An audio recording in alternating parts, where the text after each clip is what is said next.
Okay, yeah, so we wanted to talk a little about some things today, right, before we got on the call. I wouldn't mind just talking about the Battle of Alberta first, right, because I can't remember myself how much or how exciting it was back in the – when was it relevant, Brian? When was the Battle of Alberta really relevant? It was probably the mid-'80s, right? Yeah, it was relevant from 85 to 90. Yeah, about around that time, I would say, eh? Did you guys hear Jack is it Jack Michaels, the radio announcer for the Oilers? Yep. Did you hear his call on the fights? Absolutely. That was pretty exciting. And he was bang on 30 years, eh? Can you imagine? Landon, you probably weren't even born then. Oh, well, no, I wasn't born yet, so one of the significant battles of Alberta, I wasn't even born, but it's pretty exciting that 3 relevant ones took place in the past couple of weeks here, and it's good to see that for the first time in basically my lifetime, there's relevance to these games now. Yeah. Evan, what did you think? Yeah, absolutely. I thought it was tremendously exciting. There's nothing better than two goalies duking it out. I think the last time I saw something as good as that was Rock'em Sock'em Hockey 2, maybe, with Ron Hextall going at it with, want to say Ed Belfour. But, it's good when you have such a spirited duel. And, yeah, I mean, Landon, you're bang on. I mean, it's first time in a long time that this has been a relevant series here, and I mean, yeah, ultimately the Oilers have quite clearly stepped up a little bit this year. Calgary's fallen back a little bit, and I think we could all attribute that to the Neil for Lucic trade. I think that was the TSN turning point. Joking, of course. Very good, very good. Dave, what did you think? Well, I agree too with Evan on the Lucic for Neil trade. And Neil didn't even participate, and Lucic he didn't do anything in that game, and he's getting all sorts of heat in Calgary right now. And then he dropped the gloves against San Jose the next night, but yeah, it's good to see it back. I just hope that we get a playoff series out of that. That'd be we could get into second and third. Yeah. Well, I can tell you just I'll just interlude with my thing is that for 30 years, I don't think when Edmonton played Calgary, I've never texted my brother or made any special effort to watch the game. But this season, every time Edmonton and Calgary have been together, I've been texting my brother, "Go Oilers, go!" I've been chatting with Braden a lot about it. It just does an Albertan soul good, right? To have those two teams, be so close and be in a playoff and to actually have meaningful hockey, eh? So it's just exciting.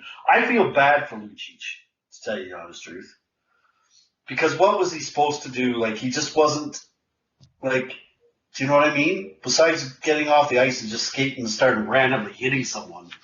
What was he supposed to do? Because he wasn't, nobody poked the bear, right, Brian? There's nobody in the guy's weight class on the Oilers, and if he does something out of line, the league automatically would suspend him or something. So, yeah, what do you think, Brian? What's your thoughts on the Lucic? Personally, I love Milan Lucic. When he played for the Oilers, he contributed in a lot of ways, other than scoring. And I'm sure in Calgary he's doing the same thing. In that particular situation, he was probably on the bench. I didn't see that game, but he was probably on the bench and would have cost him a major suspension to come off the bench. So right, because the league was after the fact, right? Who does he go fight, right? Well, that's the whole thing, right? And that's what he was like. I agree with my brother. When I go to work, I listen to the Fan 960, and I mean they are all over him. But what was he supposed to do, right? Like you can't just randomly start punching someone. I mean, there has to be some instigation, right? Well, Well, he could yeah, do that- the Dustin Bufflin thing where he becomes like a bodyguard on the ice and takes two guys off and just tosses them off of a fight, but he can't start fighting, or else the league would. if you guys remember, he went after Matthew Joseph in Tampa Bay last year or the year before. Yeah. Basically chased him down and started pounding on him, and got a suspension for that. Yeah, I remember that actually. You can't do stuff like that. Yeah. And everybody's got a camera on them, so nothing gets hidden. Go ahead, Dave. Yeah, well, the one thing I'd say, he still had to do something like throw his weight around at least somewhere.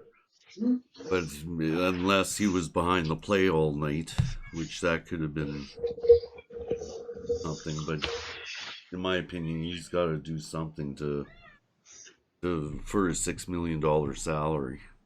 Yeah, fair enough. Evan, final thoughts on Lucic? You feel sorry for him, or do you think he could have been more physical? I've always liked Lucic as well, and I think back in 2006 at the deadline we made a second round. We traded our second round pick to Boston and got Samsonov back, and that pick.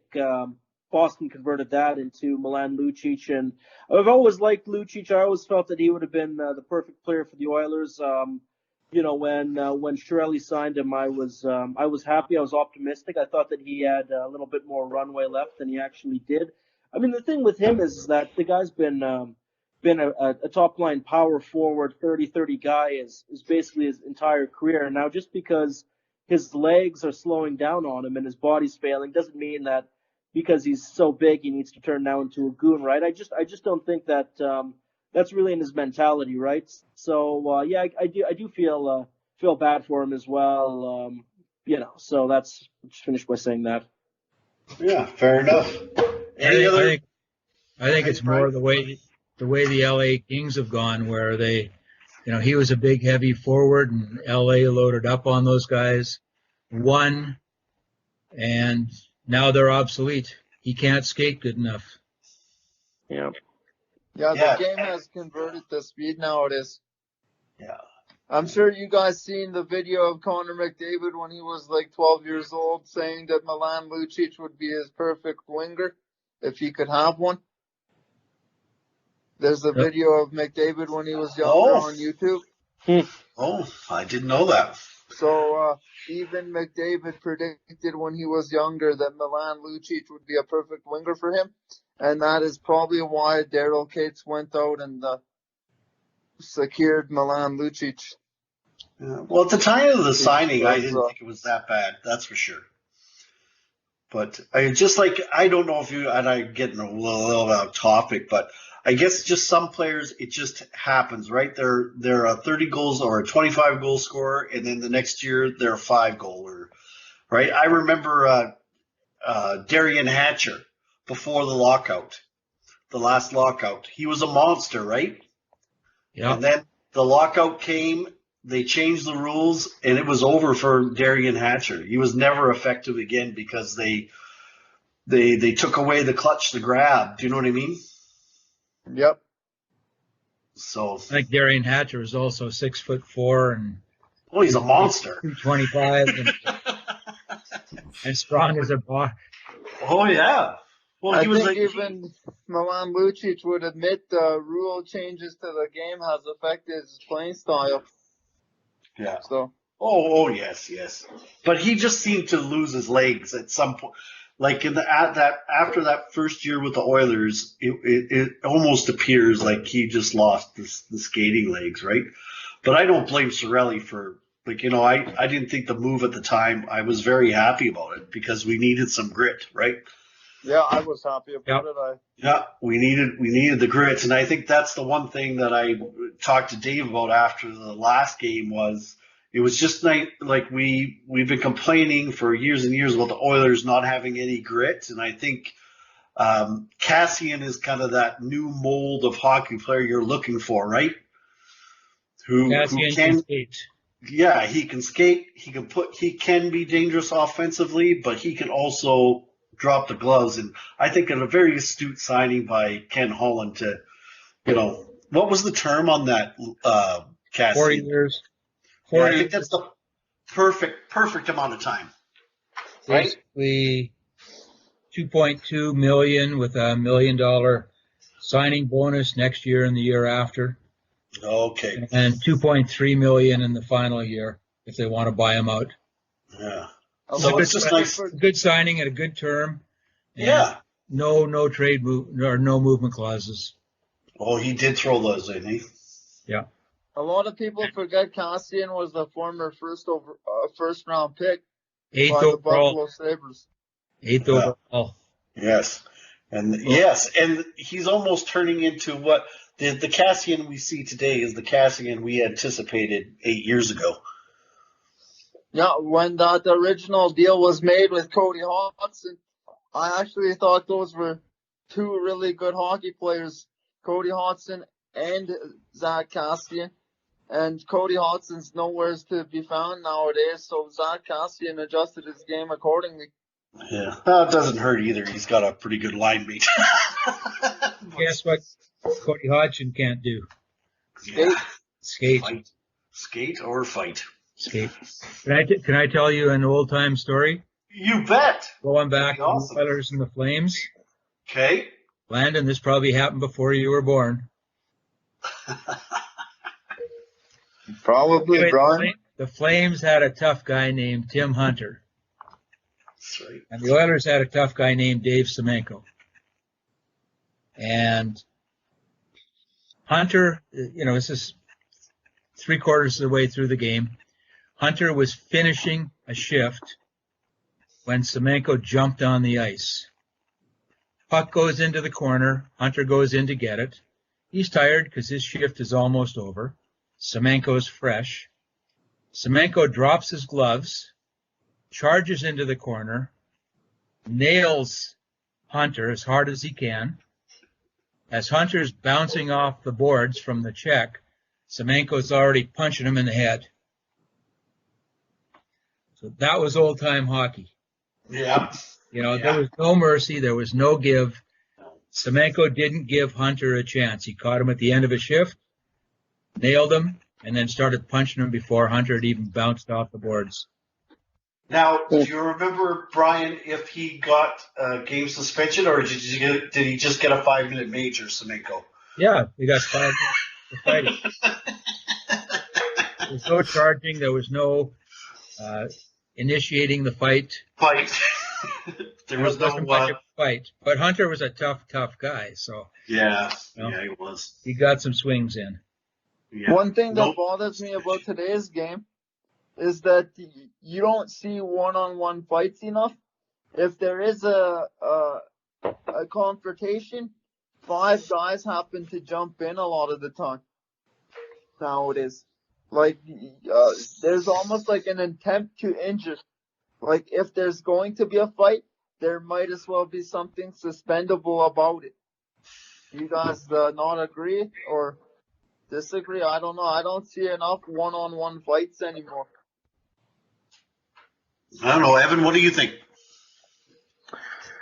Yeah, I would tend to agree. You do see kind of a lot of the swarming and whatever that's motivated by. I'm not sure, but back in the day, again, just kind of thinking about Bob Probert, Ty Domi, those guys. When those guys would be fighting, helmets would be flying all over the place. You'd get punched once and the helmet would fly off if it wasn't already off. And I agree that the fighting definitely had a bit of a different style, and I think the fighting aspect of the game was a lot more well respected. And now I'm not really sure what's motivating a lot of guys jumping, and probably it's expected, but also just protecting, your teammates. Nobody wants to get injured. Nobody wants to go down.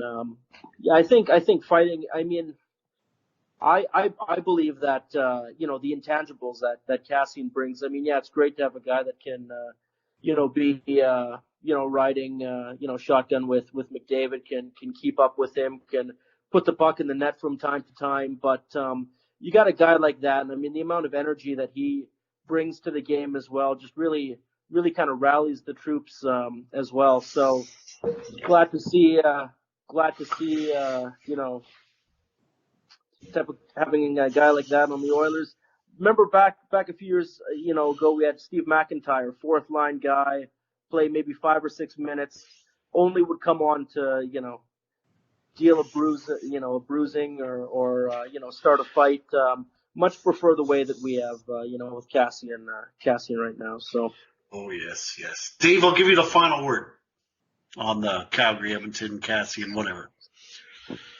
Well, yeah, I agree with Landon on the fighting and everything else. Fighting's just there isn't much of it anymore, and it used to be, and it's too bad too because it used to be good. As you could see the other night in the Battle of Alberta, having a couple fights, how much energy it seems to boost everybody a bit. Yeah. But well, even the game before with Nugent Hopkins and Monahan. Okay, well, I'm going to move on if that's okay with everyone. What else were we wanting to talk about? I can't remember now. I should have wrote it down before we started, but we wanted to talk a little bit maybe about the trade that just happened, maybe? Yeah, that and I think, buyers and sellers, the deadline, kind of who we project is available, who's, kind of what moves would we think would be beneficial for their teams. And Dave, you had mentioned as well, talking about positioning within the Pacific, who we think is going to kind of end up making it into the postseason. I think those are all kind of good, relevant topics to touch on. Okay, Evan. Then I'll start with you, and I'll say, who do you think the biggest question is? Who's the sellers? Besides it's sad because I've always liked the Rangers, and they are playing extremely good hockey these days. But you got to think that I think their odds of making it to the postseason are sub 5% right now. So they're always kind of perennial sellers. And so that being said, I think Kreider is really kind of the crown jewel of this trade deadline. I think Pajot as well would be another good all-around player. The guy can power play, he can do penalty kill, he could play up and down the lineup, contributes very well offensively and defensively. I think Pajot's another good player, and Thomas Tatar as well. I've always liked him. I thought that there was a tremendous overpayment when Montreal ended up getting him, but now he's put up 2 back-to-back career seasons. So I think that's also a guy that can make an impact. I think it's probably one of the stronger. I think it's going to be one of the stronger trade deadlines. But anyways, those are kind of the 3 guys that I think are going to be available. Yeah, Montreal, New York, and Ottawa, obviously, all sellers at the deadline. Anybody else from the West, Evan? Sorry? Any teams from the West that might be sellers besides Los Angeles, obviously? They've started already, I guess, see? Yeah, I mean, Anaheim, I think Josh Manson's name's been thrown around. San Jose, there's no way they're making it in. But, I haven't. Sorry? What are they going to do? Who's that, Anaheim? No, San Jose. San Jose, yeah, that's a tough one, eh? Yeah. Because they must be sellers at this point, eh? Well, with Hurdle going down, yeah. Yeah. He's their best player, and yeah. They were talking about on the radio when I was coming home tonight that Aaron Dell has started to play really well, and he's on an expiring contract. So he might be another, I know Toronto needed a goaltender, but they've obviously gone in the direction of the Campbell. But Brian, do you see anybody for Aaron Dell, or do you think Joe Thornton finally says, put me on a team, or what do you think? I'm just looking at their lineup right now, and they don't have a lot. I mean, Logan Couture's hurt; they can't trade him. Hurdle's hurt; they can't trade him. Dalton Trout is hurt. Defensively, that's Eric Carlson. I think they should move one of those guys. Yeah. I don't think they need them both, and they can't afford them both. I think you guys are missing one team. Go ahead. And there's an Edmonton connection to that team. Ken Holland is reportedly very interested in Andreas Athanasiou. And I heard the ask is a first-round pick out of Edmonton. Yeah, they always want a first-round pick out of Edmonton. Why do we always have to give up a first-rounder, eh? But Detroit is another team that could sell some assets because they've lost like 9 in a row. So, it's very interesting because Ken Holland has a history with them, and Edmonton's in a position to finally maybe add an asset or two. So Edmonton is in a more interesting spot come trade deadline day than in the past 15 years. Yeah. As far as being able to add a player. Yeah. Brian, do you see Joe Thornton going anywhere, you think?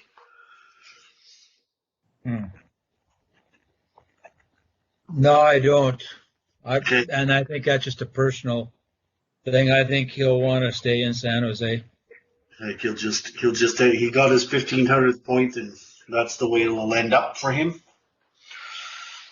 My opinion on it, yeah. Okay, Dave, who's going to sell? Who's this big sellers? I'm sure Buffalo's got to be in there somewhere. Yeah, I'm looking over the TSN trade list, actually.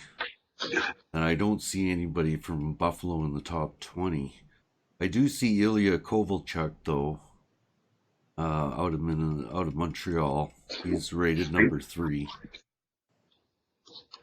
He's been hot lately. Yeah. Well, I wouldn't want him on my team, but... No, I wouldn't. But... The best ones as long as he doesn't have to skate, he's a good pickup. Yeah. As long as you just let him sit in front of the net. Anybody else, Steve? Numbers Predators? Out of San Jose, 6 is Brandon Dillon. Yes, I've heard his name. Oh, he would be a good add, a very good physical defenseman that can play defense and add some offense once in a while, but it's hard to say what teams in the division need defense, though. Like, the teams that are relevant in this division don't really need to add deep. Well, one person that I find interesting on this trade list is Matt Dumba. And I don't know why Minnesota would trade Matt Dumba. He's still got 3 years left at $6 million per. And was he 24? He's 25 years of age. God, he's a baby. Yeah. I heard Toronto's the front runner for Dumba. The Toronto Maple Leafs are the front runner for Dumba. I don't know. They'd have to cut quite a bit of their salary cap. That'd be a tough contract to move. God, why would the Wild do that? Yeah, I don't know. But the Wild, obviously they would have to be a seller, I would think. Like, they're out now, I would think. With 30 games to go, they've got 30 games left, and they're, like just in their conference, they're 10 points. It'd have to be quite a swing, and I don't see St. Louis or the Dallas or the Avalanche folding anytime soon, eh? And the Predators, there's another team. But well, actually, the Wild, just on Hockey Reference now, Wild still have a 27% chance of making it to the postseason. Yeah, they're a few points out of the wild card, but they're not completely out of it. Yeah, I just don't. God, it's going to be a tough. They got to get past the Jets and the Predators, though. Yee. I think the Jets are going to surprise. I think they're gonna go on. They're going to on a pretty strong run. They have way too much talent. I mean, yeah, obviously their defense core is depleted, but they don't have the depth to go far, but they have such a large amount of explosive talent. I think if Hellebuck continues to play strongly, and I think if you look at the Predators and the Jets, they're both in the same position in terms of points, same odds of making the postseason. I think Nashville has a couple of games in hand, but my money would be on the Jets any day of the week over the Predators sneaking into the wild card. Fair enough. No, I would concur. Anybody else want to add to that? Well, speaking about teams that you don't know what they're gonna do, that's the Predators. Like, they've had the same GM for many years. He traded away elite defensive talent, and now they have forwards that are under big money contracts. And what are you gonna do with them? They're not too movable now. Fair enough. So they're stuck. Like how do the Predators start rebuilding? And that Eeli Tolvanen, he's supposed to be something special, and they never give him an opportunity to prove what he's able to do for a long enough period of time. Yeah, I just think he's overrated. Yeah, I mean, Landon, in terms of those moves, yeah. So Ryan Suter left via free agency, and then traded Weber for Subban, and then Subban's gone. Yeah, I mean, losing Seth Jones. Oh, Seth Jones, of course. Yeah, Seth Jones. No. That's true. Yeah, Ryan Johansson's a solid player, but he's not Seth Jones. He's not Seth Jones, and he's Seth not Jones he's is a not that franchise first line defenseman. center that they needed. Yeah. Yeah, I think they can't got. find players Seth like Jones, Ryan yeah. Johansson on a tree. You can't find Seth Jones. Yeah. And also too is that the other trade there is that Forsberg. What was that Forsberg trade for? Irat, yeah, that was a great move on their part, though. Yeah. So. Yeah, can you imagine if Washington still had Philip Forsberg playing on, say, Kuznetsov's wing? Yeah, I can't even imagine. That was one of the worst trades made in the last. One of the worst trades I've ever seen.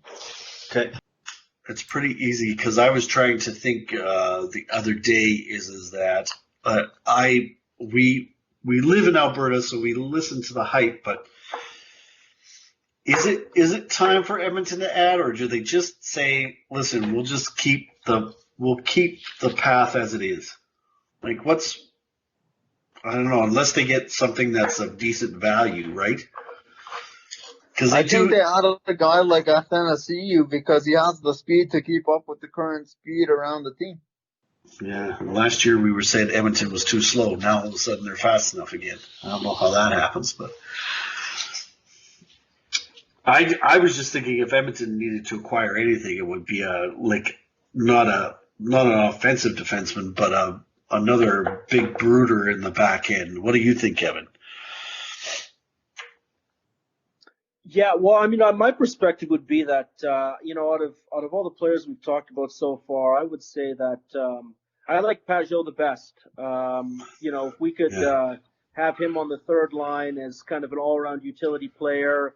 In case of injury, he can fill in and produce in an offensive role. I think having down the middle, having McDavid, Draisaitl, and Pajot, you could do a lot worse than that. Cassian's thriving with McDavid, Yamamoto and Nuge are thriving with Draisaitl.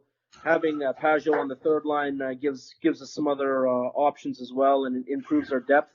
But yeah, I agree with you as well. You can never have a strong enough blue line. I remember, back 10, I can't remember how long ago it was when, we had Horkoff, Hemsky, and JF Jacques on the top line. No other forwards, yet we had an amazing defensive core. Petrie, Schmid, Grebishkov, Sure, Vishnevsky. Yeah. Wrong. Well, it's I was just going to say, no coincidence we made it to the Stanley Cup final and we had Chris Pronger on the back end, eh? And Vladislav, what's his name? Spacek was really underrated defenseman also. Spacek too, yeah. Yeah, oh no, was a good point, yeah. And speaking of defensemen the Oilers possess, what about the talk of Darnell Nurse extension? Yeah, I'm going to leave that up Bob to McKenzie Dave. tweeted it out today that he believes there's still going to be a bridge deal. What do you guys think needs to happen? Is that a long-term signing or a bridge deal? What do you guys prefer? Dave, I'll go to you on that one to answer that one. What do you think? Sorry, I'm looking to see if Brian is on. Okay. Well, we were just asking about Darnell Nurse, whether it'll be a long-term or a bridge deal for Darnell Nurse, and I just think that I don't think Edmonton has a choice. I think they're stuck doing a bridge deal. Yeah, they were talking about it on Oilers Now a couple days ago, and they said that or was it TSN? But maybe both. They were talking about how it's going to have to be a short-term deal because of the cap situation that the Oilers are going to find themselves in for the next couple of years still.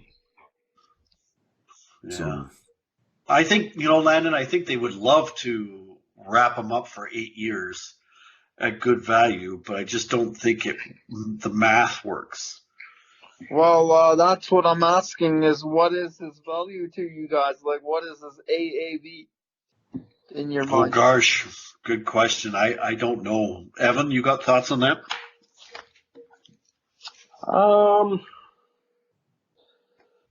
Gonna say 6.5 to 7 million for like 3 years.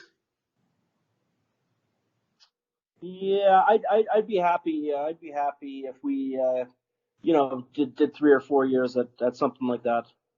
Yeah, I think it's going to be lower. Dave, what do you think? Yeah, I think it's going to be 6/2. I don't know if they can fit. I don't think the cap's going to go up that much, and they're still pretty tight. Like, even making an adjustment to get Pajot onto the roster, they're going to have to trade some salary out. Yeah, or at least get. The trade that happened today might be a model where the trading team is still going to choke up a lot of the salary of that player, right? Because Los Angeles is still carrying 50% of Campbell's salary, and I wonder if you're going to see a lot of that during the trade deadline. That's true too. You're right.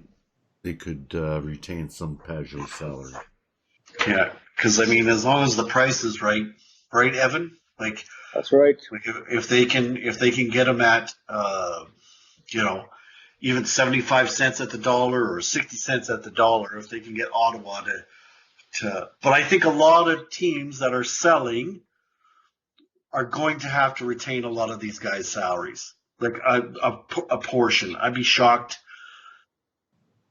Do you know what I mean? Be shocked if they didn't do that. I really believe when I saw the trade just now with Jack Campbell and they're carrying 50% of his salary. If they don't do that, the Maple Leafs don't get Jack Campbell. I'm sure I don't know what their cap situation is, but I'm sure they're tight. Yeah. Yeah, absolutely. I 100% agree with you. Cap space is a tremendous asset, as we know from the RHL. So, yeah, I agree. In order to make those deals work. Yeah. So the bigger question is there anybody in the Eastern teams that need help like Washington's pretty, like I'm sure they'll probably add, but what does Washington need to add anything? Pittsburgh doesn't need to add anything. The Blue Jackets. I'm sorry. Go ahead, Landon. Those type of teams just need to stay healthy. Yeah, the Blue Jackets already did their big spend last year. I doubt it if they're going to do it. I doubt it if they've got much appetite to do it again, eh? No, and supposedly Josh Anderson is possibly out there too. So they're even thinking of just dumping him, eh? Josh Anderson would be a good ad for the Oilers. Yeah, I mean, as an Oiler fan, you bet, but I think he'd be good. Go ahead. One of the teams that hasn't been mentioned yet is the Vancouver Canucks. Yes. And they've had tremendous success this year. A lot of their players have been really good, like Miller and Virtanen and Hughes coming in and Pedersen. But I don't think they're going to be able to sustain this type of pace come playoff time because their home record is 17-5-3. So, and you don't win playoff games by winning at home. You have to be able to win on the road. Sure. What do you think, Evan, about Vancouver? Yeah, I'm not a huge Vancouver fan, but I have to agree that they're playing exceptionally strong right now. You know, I think in terms of whether or not they can sustain the momentum in the playoffs, I mean, they've been doing, as you mentioned, Landon, JT Miller's been performing very well. Brock Besser hasn't been doing so well. If he starts performing, I think they can. There's Brian. They can keep going. Hey, Brian, we were just talking a little bit about the Vancouver Canucks. Do you see them adding or do you see them staying the course? I thought they did some great ads during the offseason with JT Miller. I thought they got someone else besides Quinn Hughes, obviously. But what's your thoughts on Vancouver buying, or do you think they stand pat? Let's just see. Well, their deadline cap space is projected to be $1.1 million. Okay. So, yeah, I don't think they can get much for that. Yeah. We were talking earlier while we were trying to get you back on that, or I made the statement that the trade today with Jack Campbell in Toronto, where Los Angeles still retains 50% of that salary, that we're probably going to see a lot of that with the trades that are going to happen before the trade deadline, just because a lot of the teams that need help just don't have the space. Yeah, Toronto has nothing. Yeah. And they're one man over the allowable roster. Oh. So they're going to have to send somebody down now. Yeah. Well, that might be Kasperi Kapanen. Yes. Can you imagine? They have to send a guy like that down. Yeah. Now, there's a player the Oilers could use. No? Yeah, yes. I like Kasperi Kapanen. He's got the speed. He's got the scoring ability. He could be a good second-line winger. Yeah. So, look, gents, I gotta drop now, but it's been good, and hopefully join you guys next time. Hey, Kevin, thanks a lot, eh? Yeah, thanks a lot. Yeah, have a good night, guys. Good night. Good night. Bye. So, Brian, if Vancouver could add, where do you think they would add? Do they need to add? Like, the goaltending is solid, right? Yeah. They got Demko, that Markstrom are playing. Like, it's probably it might be one of the better goaltending tandems in the National Hockey League now, believe it or not. Their defense, I mean, I think their forward group's pretty solid. If they could add someone on defense, I don't think they need offensive defensemen. They probably need maybe they need a Dylan from San Jose. Yeah, that would be perfect for Toronto, actually, Brendan Dillon. I was just talking about Vancouver. What do you think, Brian?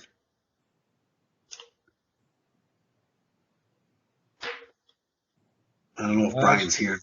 Looking at their lineup, Louis Eriksson would be the guy to go. Yeah.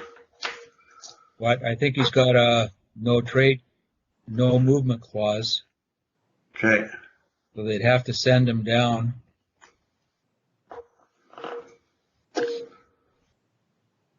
Yeah, they could use another defenseman for sure. Yeah. And we before you just got back on, where I was saying the same thing about the Oilers. We keep talking, Evan was talking about Pageau, which of course would be a nice add for the Oilers, but they too would probably need a Brendan Dillon, or what do you think about the Oilers adding? Do you think it's on defense, or do you think it's? Yeah, it's defense for sure. I mean, Yeah. Caleb Jones is iffy. Harrison is iffy. That's their 6 and 7 guys right now. Yeah.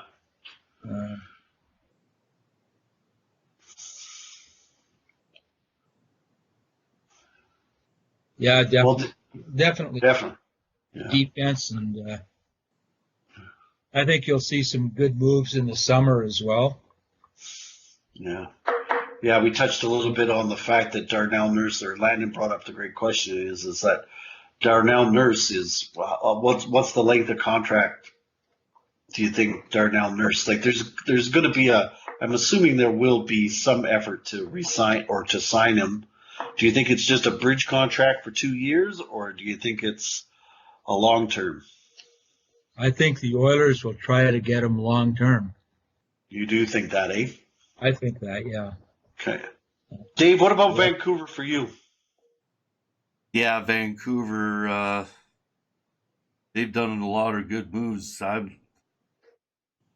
Cap space, again, could be an issue, even if on retained salary they couldn't pick up anybody more than a couple mil. So I'm not sure if they could afford a guy like Brandon Dillon. But they've sure done pretty good in what they've done in the off season, though. Yeah, they're off-season acquisitions. But, we were talking about it earlier, and Brian, I'm so mad because I thought you still had Jake Virtanen on your team. So the thing is, I would like him again. Yeah, God, is he? But it's just every year he's steadily gotten better, and this year now he's really coming into the player we thought he'd be, eh? Yeah. Yeah. I mean, he was a high draft pick. Oh, yeah.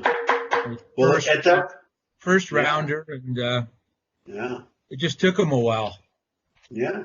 Well, patience works. Like when we look at Yamamoto, I don't know what you guys think, but I really believe that he has definitely had a big impact on the way the Oilers are playing right now. Yeah, but another impacted spot that has to be brought up is the goaltending of both those teams. Koskinen and Smith have provided the Oilers a dynamic goaltending tandem that the Oilers simply haven't had for years now. Because we didn't have a secondary option past Cam Talbot before. You couldn't trust a Laurent Brossoit when he played for the Oilers. Now you can trust both guys a little bit on the Oilers. Yeah, I don't know. I think they gave up on Brossoit a little too fast, but I mean, it is what it is, right? The goaltending has been adequate. I think Holland. Mike Smith is playing his 600th game tomorrow. Yeah. If he starts. So. Brian, go ahead.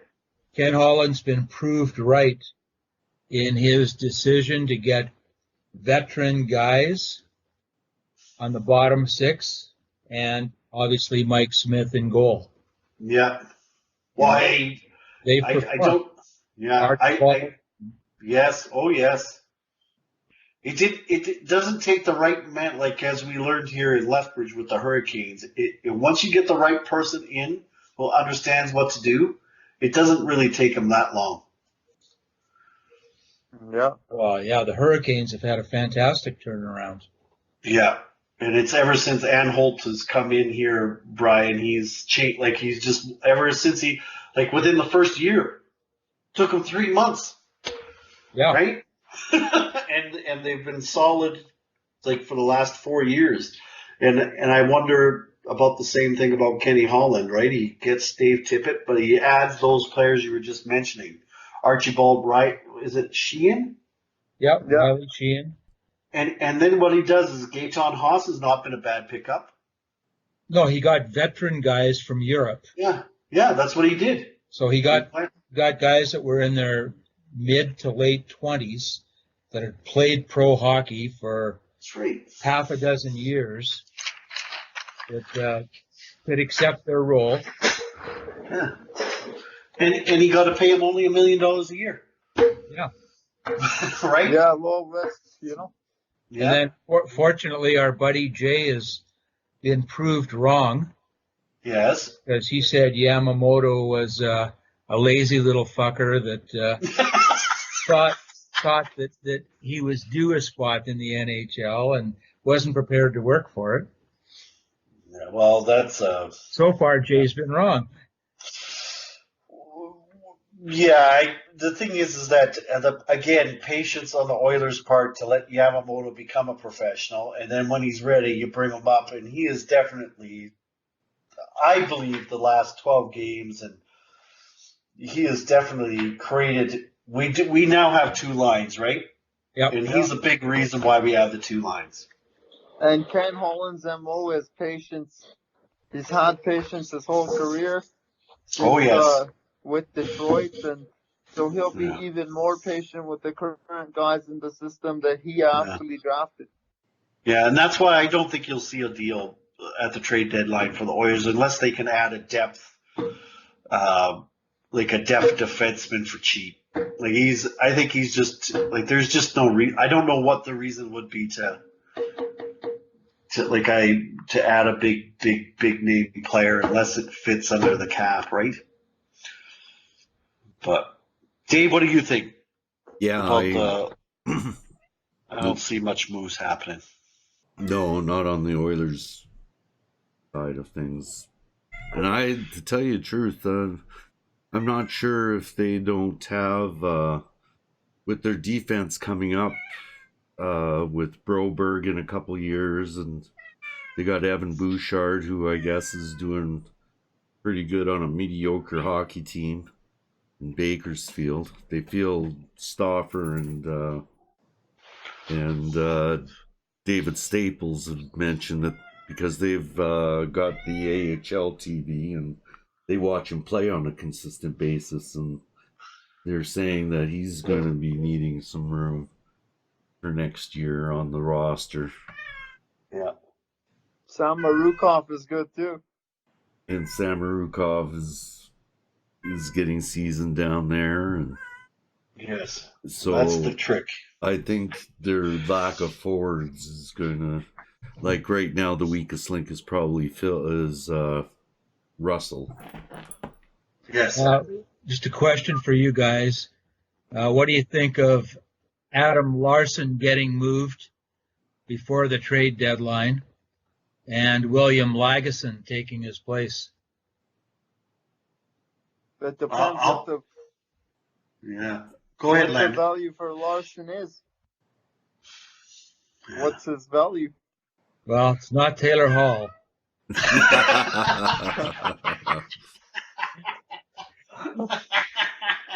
Dave, what do you, I don't know enough to make a comment on the Larson. I have heard of Larson being like if the Oilers had someone that was tradable, that would be the cat that would be. Like, what are your thoughts? Yes, I agree with Brian on that one. Yeah, and I think if it would go for a guy like Kapanen off the Maple Leafs, possibly. Now that would be a great trade. I'd take that trade. You really like Kapanen, eh? Well, I just think I think he's an okay player, but he's those guys like you were talking about earlier, Brian. He's a pro. Yeah. Do you know what I mean? But he's a young pro, too. Well, and that's the other thing is that he's what, 25, 26 or Not even 24? that, I don't think. I bet you he's 23. Oh, I didn't think he was that young. Well, but yeah, it would be wonderful if we could get a guy like that. It's just that depth scoring, right?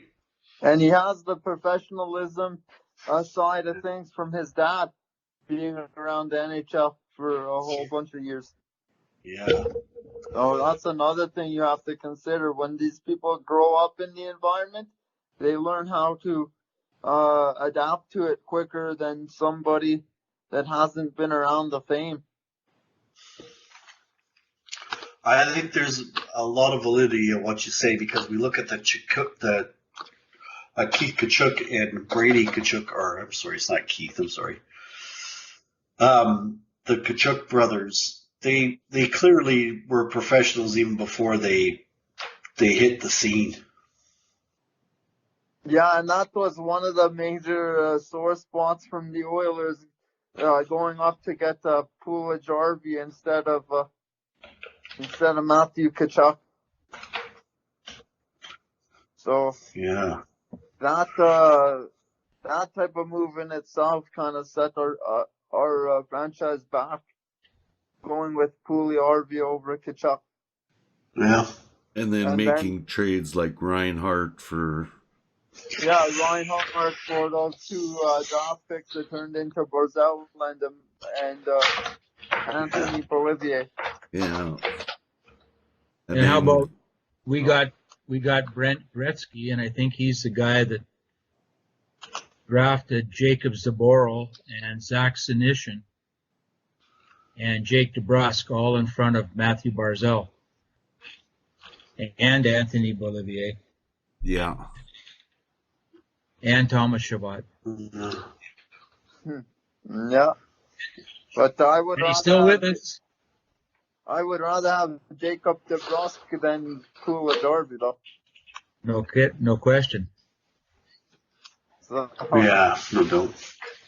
Pula Well, guys, doesn't have a brain. So, well, guys, I'm gonna cut.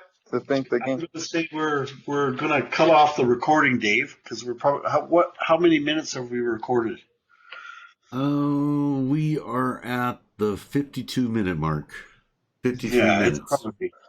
It's probably a good time to just chop her down.